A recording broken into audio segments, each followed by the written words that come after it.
పంజాబ్ మొన్నటిదాకా Congress government debt GSDP ratio 46.6, Himachal ప్రస్తుతం Congress government 45.2, west Bengal 38, Kerala 36.8, Rajasthan మొన్నటిదాకా కాంగ్రెస్ 35.8, పక్కనే ఉన్న ఆంధ్రప్రదేశ్ 34.7, మన పక్కనే ఉన్న కర్ణాటక 26.5, మనం కర్ణాటక కంటే కింద 26.2తో ఉన్నాం అధ్యక్ష. అతి తక్కువ అప్పులున్న రాష్ట్రాన్ని పట్టుకొని జిఎస్డిపి పరిమాణంతో పోలిస్తే అప్పులు అని చెప్పి మీరనమే కాకుండా మీ వాళ్ళందరికీ చెప్పి రాష్ట్ర ప్రజల్ని ఇవాళ ఈ రకంగా తప్పుదోవ పట్టించడం కరెక్టా అధ్యక్ష? అది మాత్రమే కాదు అధ్యక్ష, వడ్డీలపై కూడా వక్రీకరణలు, అసలు ఎంత కడుతున్నాం, వడ్డీలు ఎంత కడుతున్నాం అని ముఖ్యమంత్రి గారి నుంచి మొదలు పెడితే కింది స్థాయి దాకా ప్రతిరోజు మాట్లాడుతున్నారు అధ్యక్ష. I'm not quoting my own report అధ్యక్ష, I'm quoting the controller and auditor generals report, CAG report అధ్యక్ష. ఇది లేటెస్ట్ రిపోర్ట్. ఇందులోనే చెప్పారు, రాష్ట్ర ప్రభుత్వం స్పష్టంగా చెప్పింది, కాగ్ చెప్తున్నది, మొత్తం తెలంగాణ ప్రభుత్వం ప్రతి నెల అప్పులకు అసలుకు గడుతున్నది 1093 కోట్లు. నేను చెప్పేది 24-25 ఇయర్. ప్రతి నెల వడ్డీలు గడుతున్నది 1662 కోట్లు. రెండు కలిపితే అసలుకు వడ్డీకి రెండు కలిపితే మొత్తం అయ్యేది 2755 కోట్లు, 2755 కోట్లు.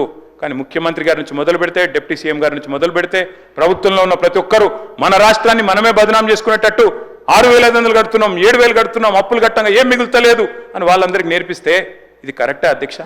అధ్యక్ష, నేను అడుగుతా ఉన్నా అధ్యక్ష, దేశంలోనే బెస్ట్ డెట్ మెచ్యూరిటీ ప్రొఫైల్ ఉన్న రాష్ట్రం నాది కాదు అధ్యక్ష. ఇది handbook of statistics on Indian states 2024. I would like to refer honourable deputy chief minister to this. అధ్యక్ష, RBI report weighted average maturity index లో first best state in debt management Telangana. ఇది నా కవిత్వం కాదు అధ్యక్ష.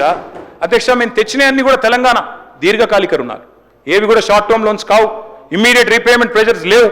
మరి రుణ నిర్వహణలో నేను చెప్పడం కాదు, ఈపీడబ్ల్యూ అనే మ్యాగజైన్ ఉంటుంది అధ్యక్ష, ఎకనామిక్ అండ్ పొలిటికల్ వీక్లీ అని. ఆ మ్యాగజైన్ చెప్తా ఉంది, డెట్ మేనేజ్మెంట్ లో second best state in the entire country is Telangana.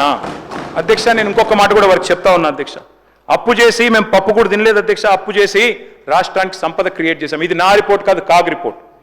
కాగు వాళ్ళు బిర్యానీ మంచిగానే పెట్టిరు, తిన్నా, మధ్యాహ్నం తిన్నా. ఇప్పుడు అధ్యక్ష, స్పీకర్ గారు మంచి బిర్యానీ పెట్టారు, థ్యాంక్ యూ సార్. సార్, ఇది CAG report sir. I will send this to the deputy chief minister. ఏం చెప్పారు అధ్యక్ష ఇందులో? మొత్తం గత 6 ఏళ్ల లెక్క ఇచ్చినారు అధ్యక్ష. ఇందులో ఏం చెప్పారంటే, మొత్తం తీసుకున్న అప్పుల్లో 87% అప్పులు క్యాపిటల్ ఎక్స్పెండిచర్ మీద పెట్టింది తెలంగాణ ప్రభుత్వం. క్యాపిటల్ ఎక్స్పెండిచర్ అంటే ఏంది అధ్యక్ష?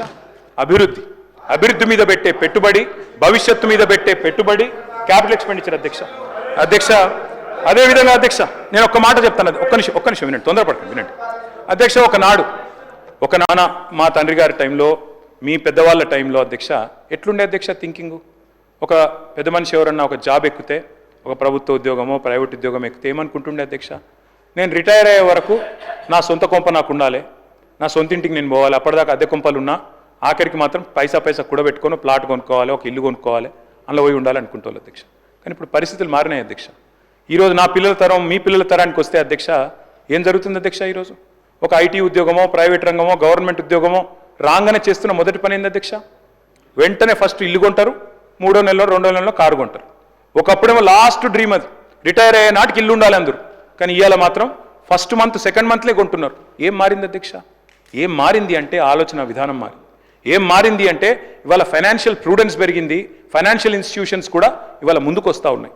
అందుకే నేను అడుగుతా ఉన్నా అధ్యక్ష, మనం ఒకవేళ ప్రొడక్టివ్ సెక్టర్లో ఇప్పుడు నేను చెప్పినట్టు 87% కనుక లోన్ తీసుకున్నా, అది భవిష్యత్తు మీద పెట్టుబడి పెడితే, భవిష్యత్తుకు అవసరపడే పనుల మీద పెట్టుబడి పెడితే అది పెట్టుబడి అయితే తప్ప డెట్ ఎట్లయితుంది? నువ్వు సంపదను పునరుత్పత్తి చేయగలిగితే, ప్రొడక్టివ్ సెక్టర్లో పెడితే అది తప్పెట్లయితుంది అధ్యక్ష? నేను ఇవాళ కూడా గవర్నమెంట్ కూడా డెట్ తెస్తున్నది, నేను తప్పు పట్టట్లేదు. నేనేమంటున్నా, తెచ్చిన డెట్ని ప్రొడక్టివ్గా ఇన్వెస్ట్ చేయండి, మళ్ళీ పైసలు సృష్టించే దాని మీద ఇన్వెస్ట్ చేయండి. మేము తప్పు పట్టట్లేదు, మాకంటే ఎక్కువ అప్పులు చేస్తున్నారు అని బదనాం చేస్తలేను. మళ్ళీ ఒక్కొక్క రూపాయికి 4 రూపాయలు, 2 రూపాయలు, 3 రూపాయలు తెచ్చే ఉపాయం చూడండి, రిటర్న్ ఆన్ ఇన్వెస్ట్మెంట్ చూడండి. అధ్యక్ష, మరి ఈరోజు మనం ఒక్క మాట గుర్తుపెట్టుకోవాలి అధ్యక్ష, మన రాష్ట్రాన్ని ఇవాళ 26.2 మన డెట్ జిఎస్డిపి పర్సెంటేజ్. భారతదేశం యొక్క పర్సెంటేజ్ ఎంత అధ్యక్ష? Debt GDP 57%. అమెరికా ఎంత అధ్యక్ష? అమెరికా లాంటి దేశం 129%. అదేవిధంగా జపాన్ అధ్యక్ష ఎదిగిన దేశాల్లో జపాను అమెరికా ఇవే చెప్తారు అధ్యక్ష. దాదాపు 269 డెట్ జిఎస్డిపి రేషియో అధ్యక్ష.